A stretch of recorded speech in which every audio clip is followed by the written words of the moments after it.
అందరికీ హాయ్ అండి. Welcome back to my channel. ఈరోజు రెసిపీ కొత్తిమీర రైస్. ఇది ఎంత మంచిదంటే కొత్తిమీర మన కిడ్నీ సిస్టమ్‌ని రిపేర్ చేసేస్తుంది. చాలా చాలా ఫిల్టర్ చేస్తుందండి. యాంటీ ఆక్సిడెంట్స్, యాంటీ వైరల్ ఫుల్‌గా ఉంటాయి. సో, మన కిడ్నీలో ఎలాంటి లోపాలున్నా ఇంకా యూరిక్ యాసిడ్ లాంటివి ఉన్నా అన్నిటిని ఇది రిమూవ్ చేసి చాలా హెల్తీగా ఉంచుతుంది కొత్తిమీర. ఇది చాలా మందికి తెలియదు. ఇంకా మన స్కిన్ అయితే ఎప్పుడు మిలమిల మెరిసేలా చేస్తుంది. కొలాజన్ సిస్టమ్‌ని కాపాడుతూనే ఉంటుంది. ఇంకా బీటా కెరోటిన్ ఫుల్‌గా ఉంటుంది ఈ కొత్తిమీరలో. అలాగే ఎండలో ఎంత వర్క్ చేసినా మన స్కిన్ అస్సలు డ్యామేజ్ లేకుండా చూస్తుంది. ఇంకా స్కిన్ ముడతలు పడకుండా, కొలాజన్ పాడవకుండా కొత్తిమీర అద్భుతంగా కాపాడుతుంది. ఇన్ని బెనిఫిట్స్ ఉన్న ఈ కొత్తిమీరతో మనం ఈరోజు టేస్టీ అయిన ఒక రైస్ చేద్దాం. ఈ రైస్ వల్ల ఏంటంటే మనం కొత్తిమీర ఎక్కువ తీసుకోవచ్చు. సో, ఎలా చేయాలి? ఇంగ్రీడియెంట్స్ ఏంటో చూసేద్దాం. ముందుగా ఒక జార్ తీసుకొని 1 ఇంచు అల్లం వేయాలి. 2 పచ్చిమిర్చి, అలాగే ఒక పెద్ద బంచ్ కొత్తిమీర నీట్‌గా వాష్ చేసి వేయాలి. వీటిని మనం పేస్ట్ చేయాలి. కావాలంటే కాస్త వాటర్ యూజ్ చేయొచ్చు. ఇలా పేస్ట్ చేసేసి పక్కకు పెట్టేయాలి. నెక్స్ట్ ఒక పాన్ పెట్టి 2½ టేబుల్ స్పూన్ ఆయిల్ వేయాలి. ఇందులోకి 1 టీ స్పూన్ పచ్చిశనగపప్పు, 1 టీ స్పూన్ మినపగుళ్ళు వేసి వీటిని లైట్‌గా ఫ్రై చేయాలి. నెక్స్ట్ ఇందులోకి 10-12 వరకు వెల్లుల్లి హాఫ్ కట్ చేసి వేయాలి. వీటిని కూడా లైట్‌గా వేయించాలి. ఇప్పుడు ఒక బిగ్ సైజ్ ఆనియన్ కట్ చేసి వేసుకోవాలి. ఈ ఆనియన్ లైట్‌గా వేయించుకోవాలి. ట్రాన్స్‌పరెన్స్‌గా వస్తే చాలు. ఇందులోకి సరిపడా సాల్ట్ వేయాలి.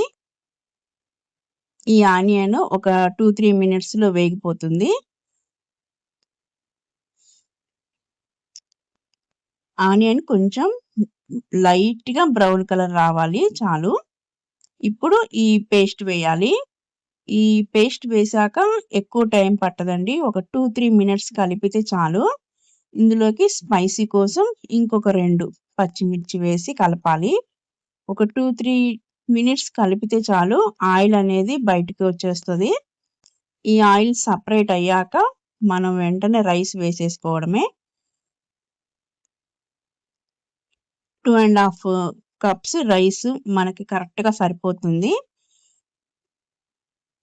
లెఫ్ట్ ఓవర్ రైస్ వేసినా మనకి ఈ రైసు చాలా బావుంటదండి. ఇలా రైస్ వేసి మనం సగం వేసి కలిపాక ఇంకా మిగిలింది వేసుకోవచ్చు.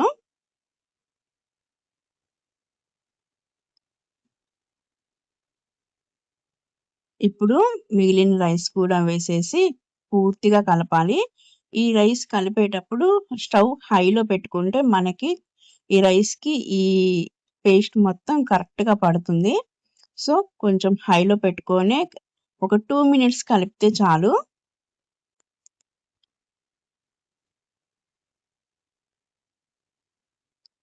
అంతే అండి. ఇందులో ఎలాంటి మనకు ఈ వెనిగరు, సాస్‌లు ఇవేమి వేయొద్దు. ఇలా నేచురల్‌గానే ఉండాలి ఈ రైస్. ఇలా కలిపాక ఇందులోకి మనకు కావాలంటే ఎవరైనా గెస్ట్‌లొచ్చినా, చిన్న పిల్లలకి కొంచెం వెరైటీగా పెట్టాలన్నా గానీ, ఇందులోకి వేయించిన పల్లీలు వేసుకుంటే ఈ రైస్ ఇంకా టేస్టొస్తుంది. ఇలా వేయించిన పల్లీలు గానీ, జీడిపప్పు గానీ వేసుకొని ఈ రైస్‌ని మిక్స్ చేసేయడమే. అంతేనండి. ఎంతో హెల్తీ అయిన చాలా చాలా టేస్టీగా ఉండే కొత్తిమీర రైస్ రెడీ. చాలా సింపుల్‌గా చేసుకోవచ్చండి ఈ రైసు. జస్ట్ 10 మినిట్స్‌లో మనకి కొత్తిమీర రైస్ రెడీ అయిపోతుంది. చూసారు కదా! కొత్తిమీర రైస్ చేయడం ఎంత ఈజీనో. చాలా హెల్త్ బెనిఫిట్స్ ఉన్న ఈ కొత్తిమీర రైస్ మీరు కూడా ట్రై చేస్తారని అనుకుంటున్నాను. నా వీడియో మీకు నచ్చినట్లయితే please like, share and subscribe my channel. మరిన్ని వీడియోస్‌తో మళ్ళీ కలుద్దాం. Thank you for watching.